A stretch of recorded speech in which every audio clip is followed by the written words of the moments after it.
नमस्कार दोस्तों, स्वागत है आपके अपने चैनल एनसीईआरटी एजुकेशन लैब में। आज का टॉपिक है दोस्तों model question paper set 3 class 10th का सामाजिक विज्ञान।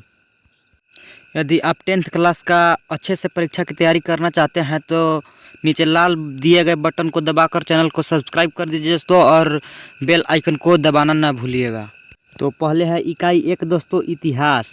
तो बहुवैकल्पिक प्रश्न 1 अंक का है दोस्तों, सही उत्तर का चयन करना है। तो पहला क्वेश्चन है वंदे मातरम गीत की रचयिता कौन थे? ए है दोस्तों गुरुदेव रविंद्रनाथ टैगोर, बी बंकिम चंद्र चट्टोपाध्याय, और सी है महात्मा गांधी, डी है सुभाष चंद्र बोस। तो वंदे मातरम की रचयिता बंकिम चंद्र चट्टोपाध्याय इसका सही आंसर होगा दोस्तों। अब है दूसरा, आर्थिक महामंदी की शुरुआत किस देश से हुई? ए है ब्रिटेन, बी है फ्रांस, सी है अमेरिका, डी है जर्मनी।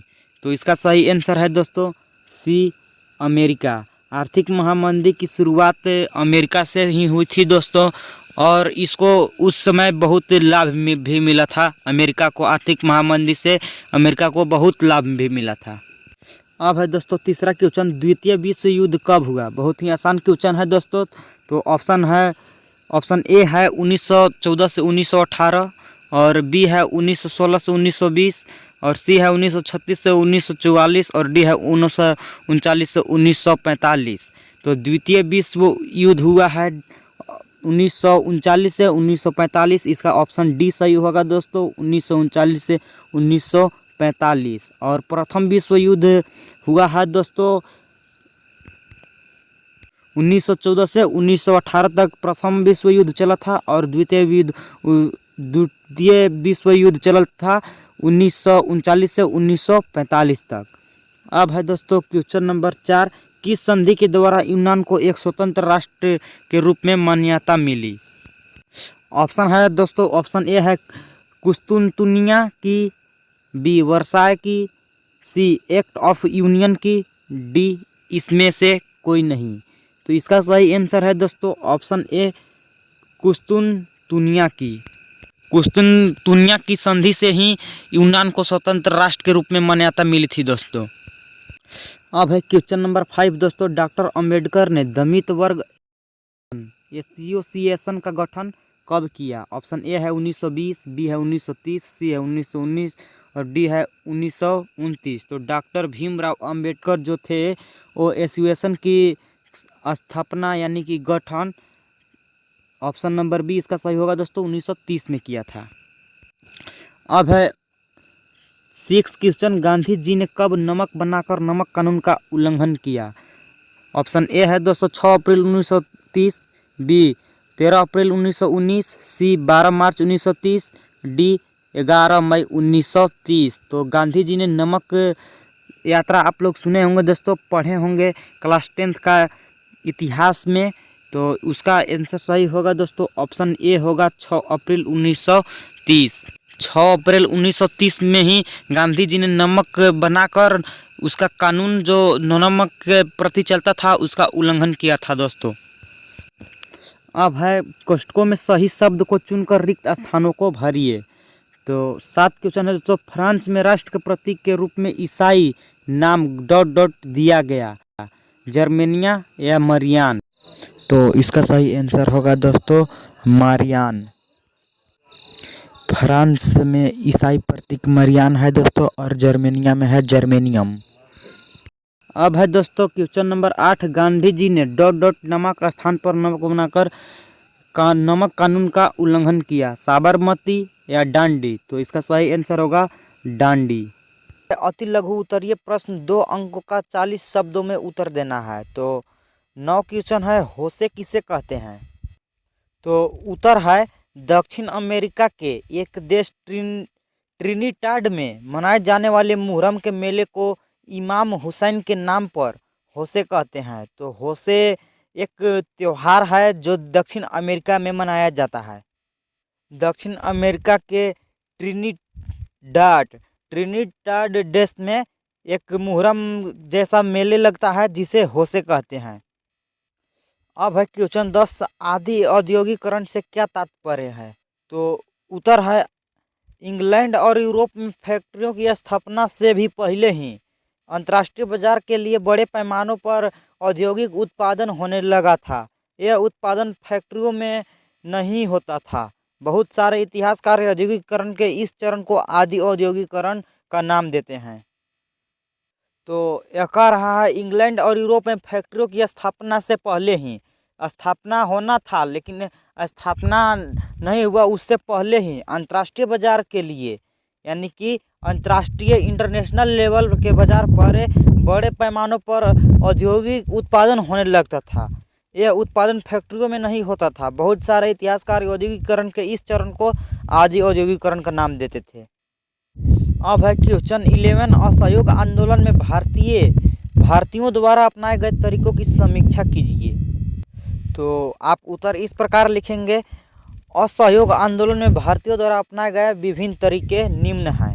तो क है गांधी जी असहयोग आंदोलन के योजनाबद्ध तरीके से प्रारंभ करना चाहते थे। उनका विचार था कि सर्वप्रथम सरकार द्वारा दी गई पदवियों को लौटा दिया जाए तथा इसके बाद सरकारी नौकरियों तथा विदेशी वस्तुओं का बहिष्कार कर दिया जाए। और ख है असहयोग आंदोलन का प्रारंभ शहरी मध्यम वर्ग की हिस्सेदारी से प्रारंभ हुआ।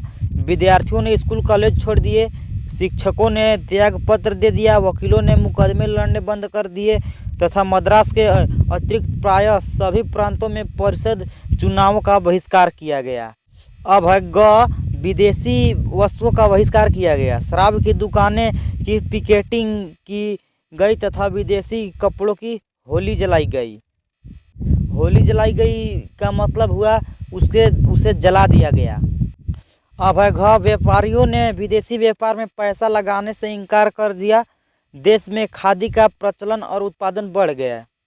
अब पांचवा यानी कि अंग है, ग्रामीण इलाकों में जमींदारों को नाई धोबी सुविधाओं से वंचित करने के लिए पंचायतों ने नाई धोबी बंद का फैसला किया। यही 5 तरीके हैं, आप लोग इसे अच्छे से तैयारी कर लीजिएगा। अब है अथवा में क्वेश्चन 11 का अथवा में है, भारतीय अर्थव्यवस्था पर महामंदी के प्रभावों की व्याख्या कीजिए। तो उत्तर आप लोग इस प्रकार लिखिए, भारतीय अर्थव्यवस्था पर महामंदी का प्रभाव निम्न। तो क में लिखिए, इस महामंदी 1929 से 1934 के काल में भारत के आयात और निर्यात व्यापार में 50% की कमी आई। और ख में लिखिए, इस महामंदी का बंगाल के पटसन पैदा करने वाले लोगों पर विशेष रूप से बड़ा विनाशकारी प्रभाव पड़ा। पटसन के मूल्यों में कोई 60% गिरावट आ गई, जिससे बंगाल के पटसन उत्पादन बर्बाद हो गए और कर्ज के बोझ तले दब गए।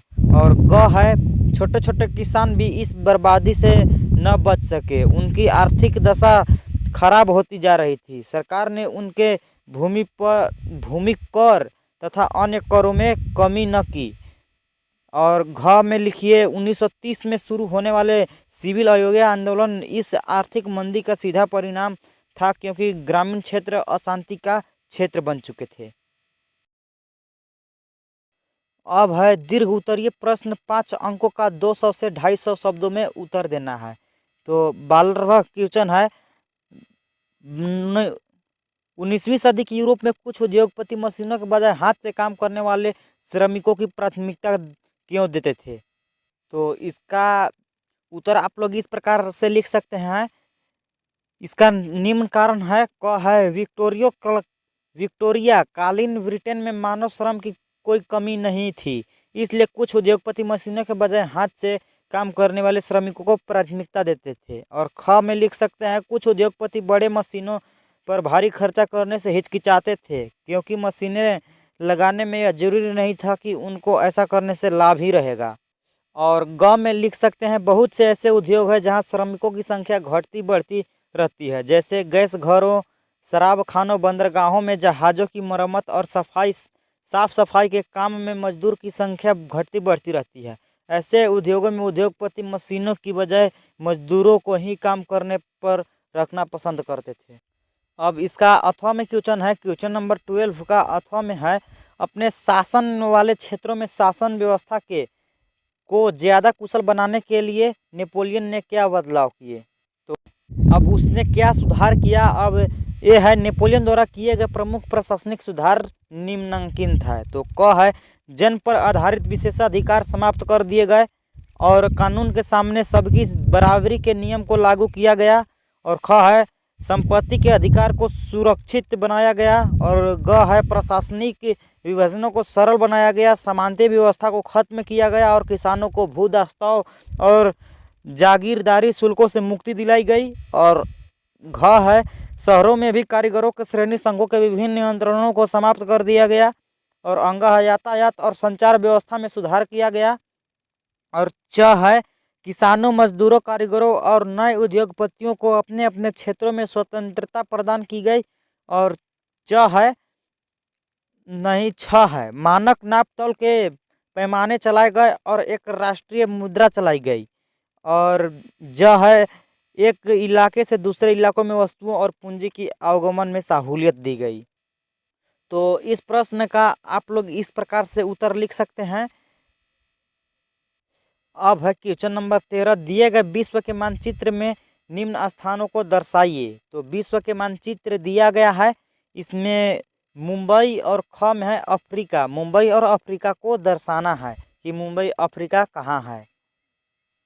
तो आप लोग स्क्रीन पर देख सकते हैं मुंबई और अफ्रीका कहाँ है। अफ्रीका आप लोग यहाँ से सीधी सी देख सकते हैं, ये है अफ्रीका और मुंबई दर्शाना है। तो भारत का कुछ भाग इस मानचित्र में यहाँ आप लोग को दिख रहा होगा। मुंबई इस जगह पर है, इस जगह पर मुंबई है। तो आप लोग इस प्रकार से मानचित्र में दर्शा सकते हैं। इकाई 2 है भूगोल। पहले है बहुविकल्पिक प्रश्न, 1 अंकों का सही उत्तर का चयन करना है।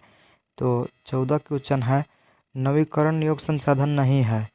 ए जीवाश्म ईंधन, बी सौर ऊर्जा, सी पवन ऊर्जा, डी जल। तो इसका सही आंसर होगा ऑप्शन ए जीवाश्म ईंधन। यह नवीकरण योग्य संसाधन नहीं है क्योंकि इस एक बार उपयोग करने के बाद यह खत्म हो जाता है।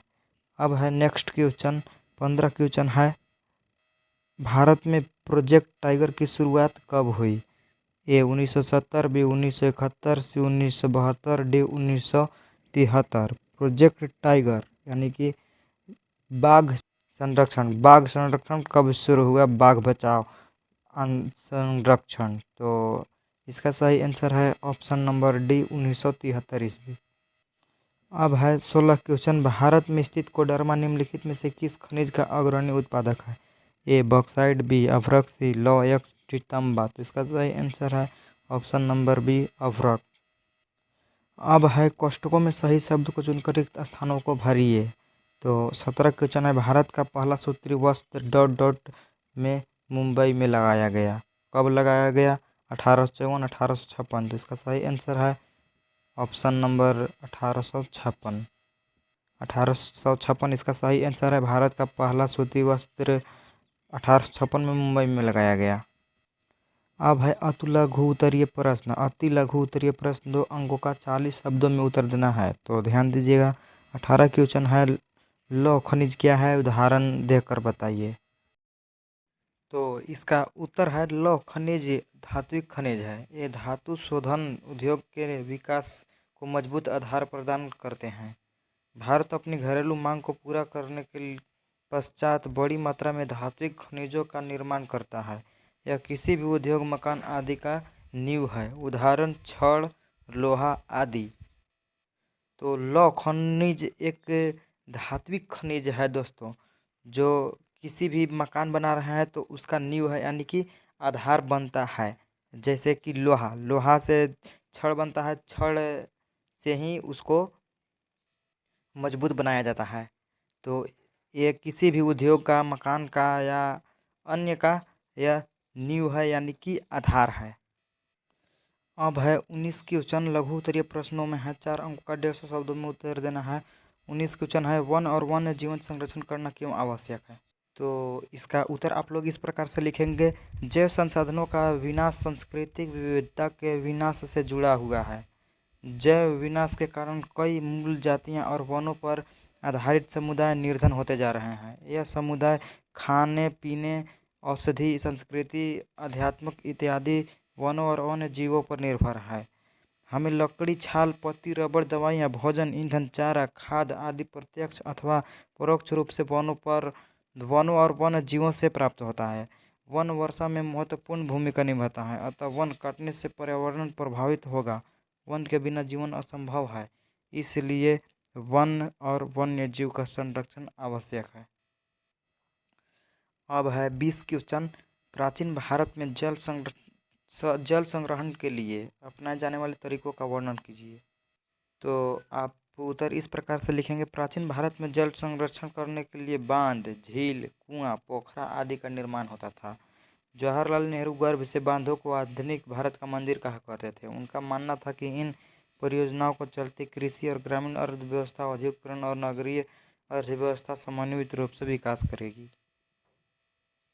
अब है इसका अथवा में क्वेश्चन, सीमांत सड़कें का क्या महत्व है, बताइए।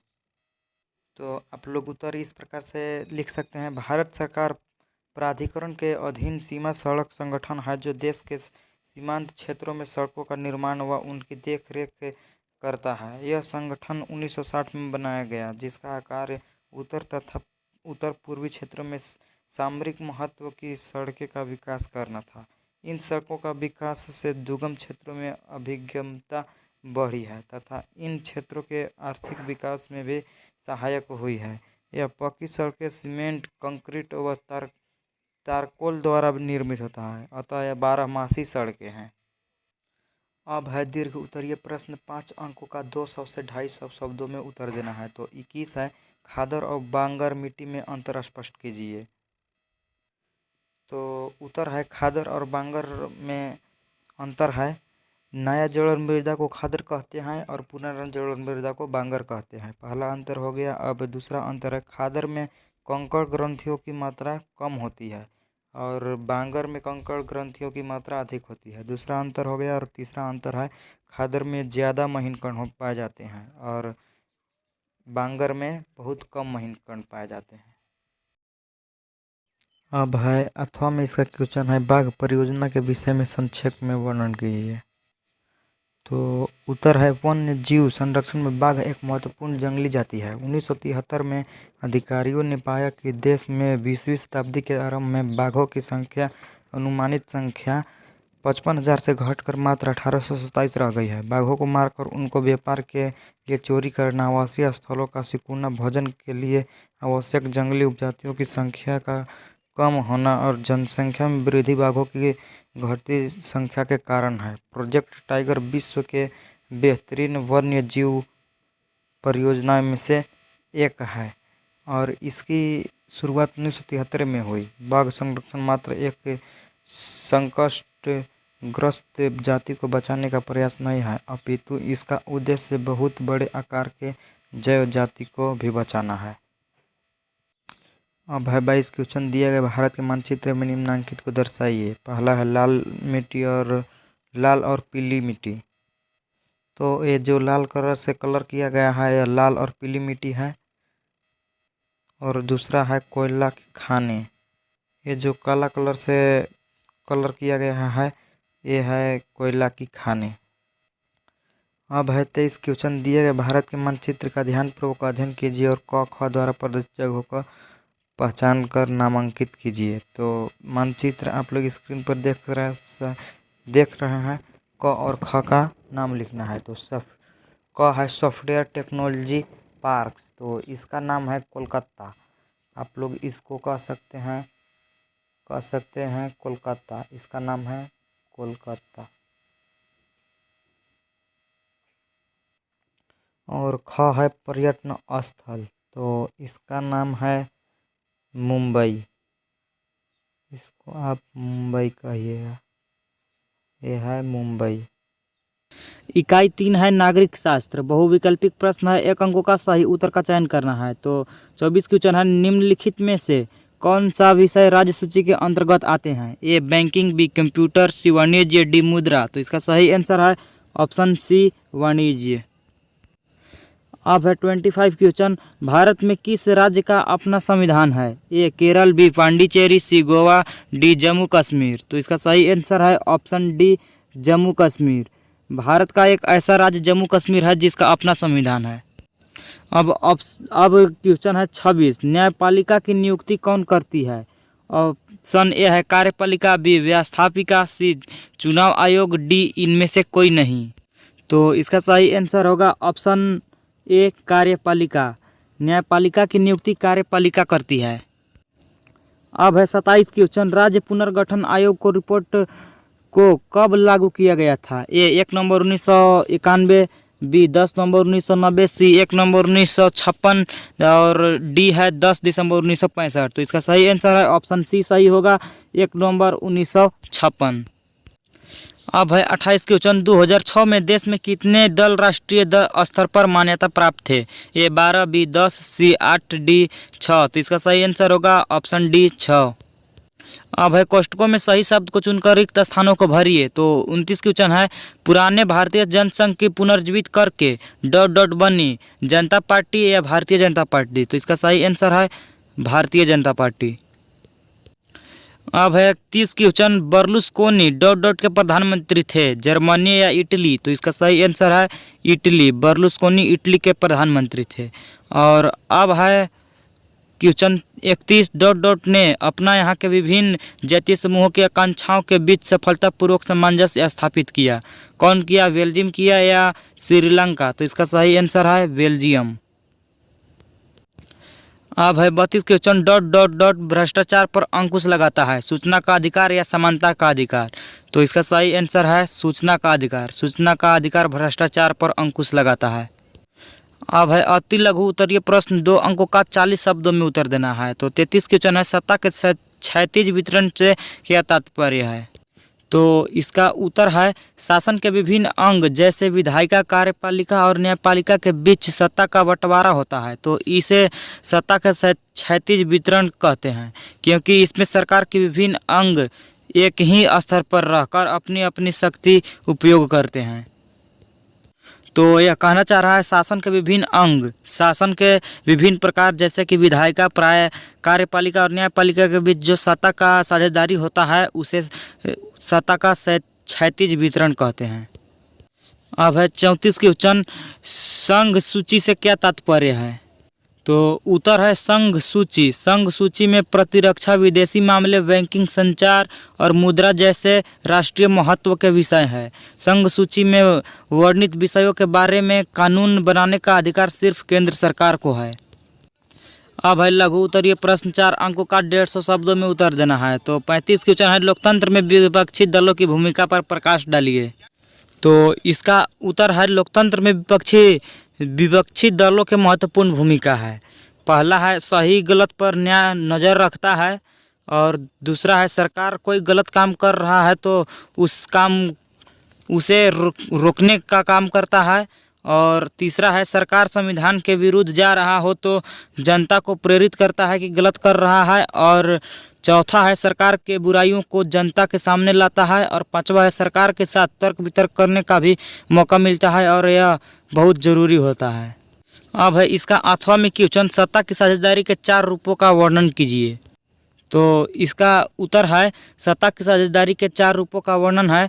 पहला है शासन के विभिन्न अंग जैसे विधायिका, कार्यपालिका और न्यायपालिका के बीच सत्ता का बंटवारा रहता है। ऐसे बंटवारे से यह सुनिश्चित हो जाता है कि कोई भी एक अंग सत्ता का असीमित उपयोग नहीं कर सकता है। और दूसरा है सत्ता का बंटवारा ऐसे भी हो सकता है जैसे पूरे देश के लिए एक सामान्य सरकार हो और फिर प्रांत या क्षेत्रीय स्तर पर अलग अलग सरकार रहे। और तीसरा है सत्ता का बंटवारा विभिन्न सामाजिक समूहों मसलन भाषाई और धार्मिक समूहों के बीच भी हो सकता है। और चौथा है सत्ता की साझेदारी का एक रूप हम विभिन्न प्रकार के दबाव समूह और आंदोलन द्वारा शासन को प्रभावित और नियंत्रित करने के लिए तरीकों में भी लक्ष्य कर सकते हैं। अब है दीर्घ उत्तरीय प्रश्न, 5 अंकों का 200 से 250 शब्दों में उत्तर देना है। तो 36 क्वेश्चन है, लोग लोकतंत्र को क्यों अधिक पसंद करते हैं? तो इसका उत्तर है लोग लोकतंत्र को अधिक पसंद करते हैं। इसका कारण निम्न है। पहला है नागरिकों में समानता को बढ़ावा देते हैं, और दूसरा है व्यक्ति की गरिमा को बढ़ाता है, और तीसरा है इसमें फैसले में बेहतरी आती है, और चौथा है टकरावों टकरावों को टालने संभालने का तरीका देता है। और पांचवा है इसमें गलतियों को सुधारने की गुंजाइश होती है। और छठा है सरकार संविधान के अनुसार काम करता है। और सातवां है इसमें सर्वोपरि जनता होता है। यही कुछ कारण है जिसके चलते लोग लोकतंत्र को अधिक पसंद करते हैं। अब है इसका अथवा में क्वेश्चन, गठबंधन सरकार से क्या तात्पर्य है। 1992 में संविधान संशोधन द्वारा किस प्रकार स्थानीय सरकारों को शक्तिशाली और प्रभावी बनाया गया, बतलाइए। तो इसका उत्तर है, जब अनेक दल मिलकर गठबंधन करके सरकार बनाते हैं तो इसे गठबंधन का सरकार कहते हैं। या जब किसी बहुदलीय व्यवस्था में अनेक पार्टियां चुनाव लड़ने और सत्ता में आने के लिए आपस में हाथ मिलाते हैं और सरकार बनाते हैं तो इसे गठबंधन का सरकार कहते हैं। अब इसी में दूसरा क्वेश्चन है, 1992 में संविधान संशोधन द्वारा किस प्रकार स्थानीय सरकारों को शक्तिशाली और प्रभावी बनाया गया है। अब उसका है, वास्तविक विकेंद्रीकरण की दिशा में एक बड़ा कदम 1992 में उठाया गया था। संविधान में संशोधन करके लोकतांत्रिक शासन व्यवस्था को इससे तीसरे स्तर को ज़्यादा शक्तिशाली और प्रभावी बनाया गया। तो क्यों बनाया गया? पहला कारण है, अब स्थानीय स्वशासित निकायों को चुनाव नियमित रूप से कराना संबोधित बाध्यता है। और दूसरा है, निर्वाचित स्वशासित निकायों की सदस्य तथा पदाधिकारियों के पदों में अनुसूचित जातियों, अनुसूचित जनजातियों और पिछड़ी जातियों के लिए सीटें आरक्षित है। और तीसरा है, कम से कम 1/3 पद महिलाओं के लिए आरक्षित है। हर राज्य में पंचायत और न्यायपालिका चुनाव होता है। चुनाव करने के लिए राज्य चुनाव आयोग नामक स्वतंत्र संस्था का गठन किया गया है। और पांचवा है, राज्य सरकार को अपने राजस्व और अधिकारों का कुछ हिस्सा इन स्थानीय स्वशासित निकायों को देना पड़ता है। सत्ता में भागीदारी की प्रकृति हर राज्य में अलग अलग है। इकाई 4 है अर्थशास्त्र। यदि आप अभी तक इतिहास का वीडियो नहीं देखे हैं तो नीचे डिस्क्रिप्शन में वीडियो का लिंक दे दिया गया है, आप वहां से देख सकते हैं। तो पहले है बहुविकल्पिक प्रश्न, 1 अंक का सही उत्तर का चयन करना है। तो 37 क्वेश्चन है, इनमें से कौन द्वितीय क्षेत्र में शामिल है। ए कुम्हार, बी बुनकर, सी दिया सलाई कारखाना में श्रमिक। तो द्वितीय क्षेत्र में वस्तुओं का निर्माण करते हैं, तो कुम्हार भी वस्तुओं का निर्माण करता है, बुनकर भी सूत से कपड़ा बुनता है, और दिया सलाई में लगा श्रमिक। इसका सही आंसर हो जाएगा ऑप्शन डी, उपर्युक्त सभी। अब है 38 क्वेश्चन, एक वस्तु का अधिकांशतः प्राकृतिक प्रक्रिया से उत्पादन किस क्षेत्र की गतिविधि है। ऑप्शन ए है प्राथमिक, बी है द्वितीयक, सी है तृतीयक और डी है सूचना प्रौद्योगिकी। तो प्राकृतिक जो उत्पाद करते हैं वो आते हैं प्राथमिक क्षेत्र में। जैसे में आप गेहूं उत्पादन करते हैं तो वो प्राकृतिक उत्पाद है, इसलिए वो प्राथमिक क्षेत्र में आएगा। अब है 39 क्वेश्चन, ऋण के अनौपचारिक स्रोत में शामिल है। ए व्यापारी, बी सहकारी समितियां, सी बैंक, डी इनमें से कोई नहीं। जो अनौपचारिक क्या होता है? अनौपचारिक के स्रोत वो होते हैं जिसका कोई मान्यता प्राप्त नहीं होता है। वो जब भी कोई ऋण देता है तो कभी भी मांग सकता है। और औपचारिक में सरकार द्वारा उसको मान्यता प्राप्त होता है, वो आप उसका समय निश्चित होता है। जैसे सी है बैंक से जब आप ऋण लेते हैं तो उसका टाइम निश्चित रहता है, उसका बैंक से मान्यता प्राप्त रहता है। और बी सहकारी समितियां भी सरकार से मान्यता प्राप्त होती है। इसका ऑप्शन सी सही होगा, ऑप्शन ए सही होगा, व्यापारी। ये अनौपचारिक स्रोत में आ गया।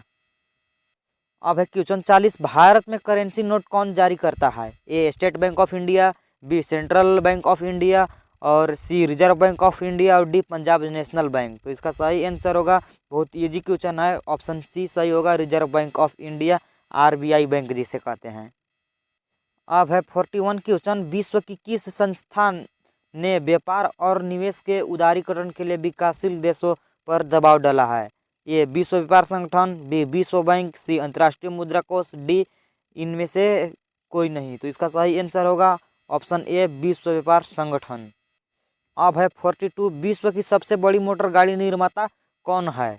ए motor Tata motor, B Suzuki company, C Ford motors, D इनमें से कोई नहीं। तो इसका सही आंसर होगा सी फोर्ड मोटर्स। अब है कोष्टकों में सही शब्द को चुनकर रिक्त स्थानों को भरिए। तो 43 क्वेश्चन है, आयात पर कर डॉट डॉट अवरोध का एक उदाहरण है, वाणिज्यिक या व्यापार। वाणिज्य नहीं होगा, इसका सही आंसर होगा व्यापार। व्यापार पर अवरोध का एक उदाहरण है आयात पर कर। जब कोई व्यापारी आयात कर रहा है तो उस पर जो कर लगता है वो व्यापारी पर अवरोध का उदाहरण होता है। अब है 44, भारत में डॉट डॉट अनुपात में श्रमिक असंगठित क्षेत्र में काम कर रहे हैं। तो ऑप्शन है बड़े और छोटे। तो इसका सही आंसर होगा बड़े अनुपात में। भारत में बड़े अनुपात में श्रमिक असंगठित क्षेत्र में काम कर रहे हैं। असंगठित क्षेत्र का मतलब होता है जिसका कुछ निश्चित नहीं रहता है, न टाइम निश्चित रहेगा, न उसका कुछ भी उसको मान्यता प्राप्त सरकार द्वारा नहीं रहता है। अब है 45 है, बैंक डॉट डॉट पर देने वाले ब्याज के ऋण पर अधिक ब्याज लेते हैं। ऑप्शन है जमानत और जमा राशि। तो इसका सही होगा जमा राशि। बैंक जमा राशि पर देने वाले ब्याज से ऋण पर अधिक ब्याज लेते हैं। तो अब है अति लघु उत्तरीय प्रश्न, 2 अंकों का 40 शब्दों में उत्तर देना है। तो 46 क्वेश्चन है, कृषि क्षेत्र में अल्प बेरोजगारी क्यों है? तो उत्तर है देश में आधे से अधिक श्रमिक कृषि क्षेत्र में काम कर रहे हैं। अधिकांश जिनके पास कोई रोजगार नहीं है, बेकार बैठे हैं, वे कृषि कार्य करते हैं, बिना जरूरी काम में लगे रहते हैं। यह कारण है कि कृषि क्षेत्र में अल्प बेरोजगारी है। अब है 47 क्वेश्चन, वस्तु विनिमय किसे कहते हैं? तो उत्तर इसका आप लोग इस प्रकार से लिखेंगे, मुद्रा के उपयोग किए बिना अपने आवश्यकताओं के चीज़ों का विनिमय करना वस्तु का विनिमय कहलाता है। यह आवश्यकता का द्वारा संयोग होना अनिवार्य विशिष्टता है। तो बिना मुद्रा के अपने आवश्यकताओं का चीज़ों का विनिमय करना यानी कि आदान प्रदान करना। जैसे किसी के पास गेहूं है और आपके पास चावल है, तो आप उसके पास चावल की ज़रूरत है, आपको गेहूं की ज़रूरत है, तो वस्तु का आदान प्रदान करके आवश्यकताओं का संयोग कर सकते हैं, यानी कि आवश्यकता को पूरा कर सकते हैं। इसी को कहते हैं वस्तु का विनिमय। अब है लघु उत्तरीय प्रश्न, 4 अंकों का 150 शब्दों में उत्तर देना है। तो 48 क्वेश्चन है, असंगठित क्षेत्र में श्रमिकों का शोषण किया जाता है। क्या आप इस विचार से सहमत हैं? कारण दीजिए। तो इसका उत्तर है हाँ, असंगठित क्षेत्र में श्रमिकों का शोषण किया जाता है और असंगठित क्षेत्र में नियम विनिमय तो होता है परंतु उसका अनुपालन नहीं होता है। वे कम वेतन वाले रोजगार हैं और प्रायः नियमित नहीं हैं।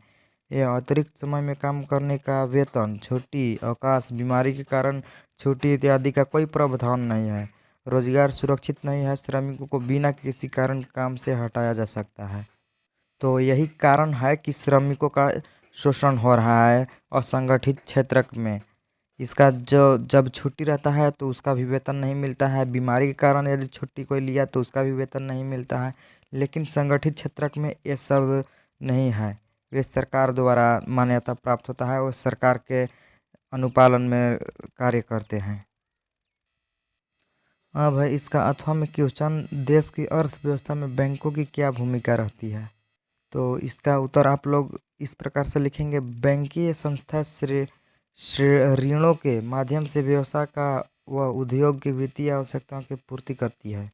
एक और वे संस्थाएं व्यवसाय का उद्योग की बचतों की विनिमय में परिवर्तित करती है, तो दूसरी ओर उनकी वित्तीय मांग की पूर्ति करती है। इस प्रकार व्यापार एवं उद्योग के लिए यह अधिक महत्वपूर्ण कार्य करती है। तो आप लोग इस प्रकार भी लिख सकते हैं, पहला इसका भूमिका है बचतों का एकत्रीकरण, और दूसरा है पूंजी निर्माण, और तीसरा है संपूर्ण अर्थव्यवस्था के लिए उपयोगी, और चौथा लिख सकते हैं जोखिम का विस्तार। अब है दीर्घ उत्तरीय प्रश्न, 5 अंकों का 200 से 250 शब्दों में उत्तर देना है। तो 49 क्वेश्चन है, दूसरे देशों में बहुराष्ट्रीय कंपनियां किस प्रकार उत्पादन या उत्पाद पर नियंत्रण स्थापित करती है?